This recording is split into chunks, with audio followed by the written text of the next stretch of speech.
In June, it was announced Sligo Creek Golf Course would stay open while other options for the 9-hole county course were being studied. The big question is how to pay for the maintenance and infrastructure needs of the course. However, a report released by a task force assigned to evaluate the needs of Sligo Creek may have some answers. I think this is extremely important for the community in and around Sligo Creek Golf Course, which is a very unique course. It's the only one of its kind in Montgomery County that's inside the Beltway. And so it provides not just golf, but a tremendous green area for walking and enjoying, the beautiful park-like setting that it's in. So it's been a very complicated set of issues. Hopefully we will be able to determine today how we'll move forward. It's my hope that we will keep the course open beyond the fall. And I think that we will make that decision today. And I think everybody will be mostly happy with what the task force report says and how the council will proceed forward. I guess my feeling was from the beginning that Sligo really wasn't losing money, that it was an art of accounting that the Revenue Authority had done that attributed expenses to Sligo that Sligo never incurred. And I think that there's a lot of evidence that the course actually would break even absent those expenses. Now there's a question about long-term capital investment and how we'd be able to deal with that, improvements to the course or some maintenance projects which might be large. But I think there are a number of options open, and I continue to be interested, for example, in putting it up for a private operator in partnership with the county to operate it. And there's, we were told there were parties that were actually interested in doing it. I would suspect their interest would not be to lose money. And so if somebody feels they can come in and operate the course, meet the community needs, and not lose money, that would be a good thing.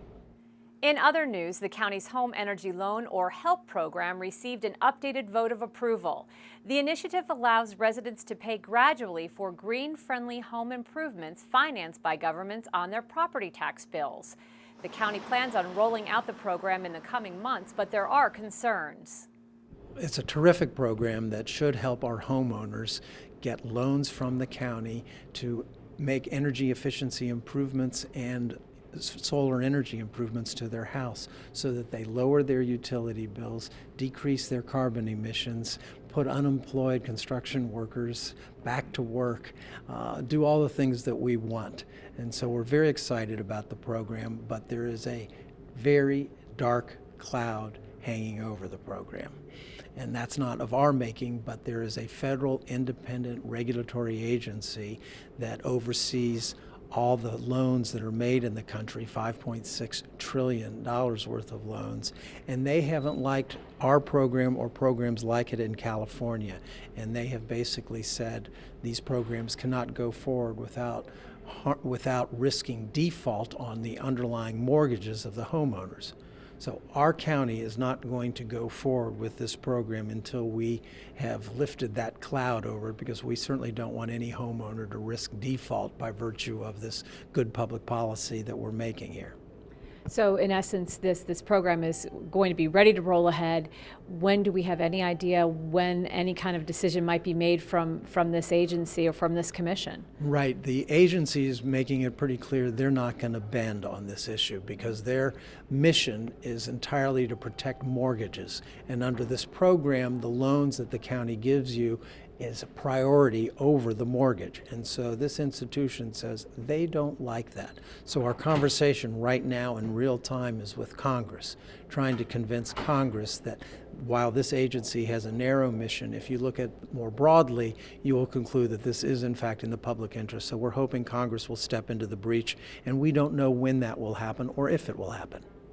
In May, the council approved the emergency medical transport fee.